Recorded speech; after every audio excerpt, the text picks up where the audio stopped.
శ్రీ గురుభ్యో నమః. శ్రీమాత్రే నమః.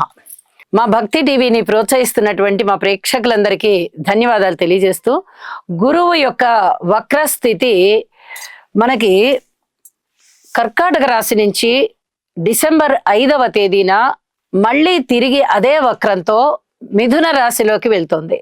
మిథున రాశిలో 20 డిగ్రీల 53 నిమిషాల వరకు సంచారం చేసి అప్పుడు మళ్ళీ రుజు మార్గంలో వస్తారు.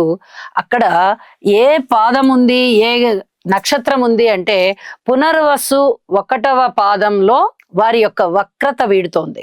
మళ్ళీ అక్కడ దగ్గర నుంచి పునర్వసు 1వ పాదము, 2వ పాదము, 3వ పాదము సంచరించి తిరిగి కర్కాటక రాశిలోకి వస్తారు. పునర్వసు 4వ పాదం ఉంటుంది అక్కడికి. అప్పటికి వచ్చేటప్పటికి జూన్ 1వ తేదీ అయిపోతుంది. ఇక కర్కాటక రాశిలో గురువు గారి యొక్క స్థితి వరకు ఈ రకమైన సంచారం ఉంటుంది.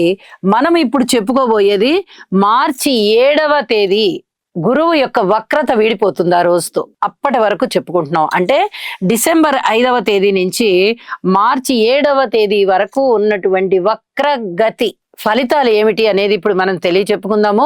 గురువు గారు అత్యంత శుభగ్రహం అవుతూ ఉండగా వక్రించి ఉన్నందున ఎటువంటి వ్యతిరేక ఫలితాలు ఉంటాయి, ఎవరి జన్మజాతకంలో అయితే గురువు గారి యొక్క స్థితి వ్యతిరేకంగా అంటే నీచలో ఉండడం గాని, గురువుగారు వక్రంలో ఉండడం గాని జరిగి ఉందో, అశుభ గ్రహాలతో కలిసి ఉన్నారో, అప్పుడు ఈ గోచారంలో వక్రత ఉంది కాబట్టి వారికి కొంచెం ప్రభావం అనేది కనిపిస్తూ ఉంటుంది. వారు తప్పనిసరిగా జాగ్రత్తలు తీసుకోవాలి.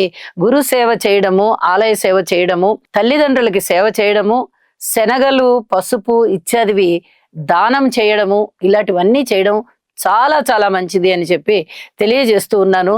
అయితే ఏ ఏ రాసుల వారికి ఎటువంటి ఫలితాలు ఉంటాయి అనేది కూడా మనం ఒకసారి తెలియచెప్పుకుంటూ మరిన్ని పరిహారాలు కూడా తెలియచెప్పుకుందాం. సింహరాశి. సింహరాశి వారికి లాభస్థానంలో గురువు గారు వక్రించున్నారండి. ఊహించని విధంగా లాభాలు పెరుగుతాయి. ఊహకందని విధంగా మీరు ఉన్నత స్థితికి వెళ్తారు. వస్త్ర లాభాలు ఉంటాయి, వస్తు లాభాలు ఉంటాయి, ధన లాభాలు ఉంటాయి, అన్నదమ్ముల సహాయ సహకారాలు ఉంటాయి, సంతాన రీత్యా బాగుంటారు.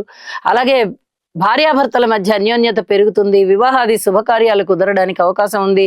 ఇక్కడ ఇంకొక విషయం, ఎవరికైతే రాహుకేతువుల స్థితులు జన్మజాతకంలో బాగున్నాయో చాలా మంచి మంచి సంబంధాలు వస్తాయి.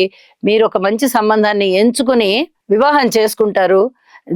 మన జీవితం మారిపోయింది, పూర్వం కన్నా ఇప్పుడు అద్భుతంగా ఉన్నా, నేను చాలా మంచి జీవిత భాగస్వామి నాకు వచ్చారు అనేటటువంటి ఒక తృప్తి కలుగుతుంది. సమర్థవంతమైనటువంటి జీవిత భాగస్వామి వస్తారు. మరి రాహుకేతువుల పరిస్థితి అంతగా బాలేని వాళ్ళకి ఎలా ఉంటుందండి అంటే అది జన్మజాతకాన్ని చూసి చెప్పాలి. గురువు గారి యొక్క వక్రించిన లాభస్థాన స్థితిలో సంచారం వల్ల సింహరాశి వారికి అయితే అద్భుతమైనటువంటి శుభకార్యాల పరంపర ఇంట్లో ఉంటుంది అని చెప్పి తెలియజేస్తూ ఉన్నాను. అన్ని విధాలా బాగుంటారు.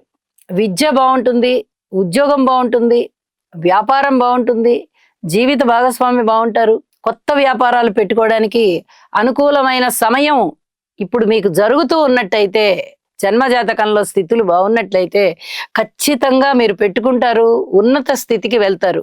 ఇది కూడా చెప్పదగినటువంటి సూచనగా తెలియజేస్తూ, గురువు యొక్క అనుగ్రహం మరింత పొందడానికి గురువు గారి యొక్క స్తోత్ర పారాయణాలు చెయ్యండి, గురు సేవ చెయ్యండి. ఇది చాలా చాలా చెప్పదగిన సూచనగా తెలియజేస్తున్నాను. శుభం.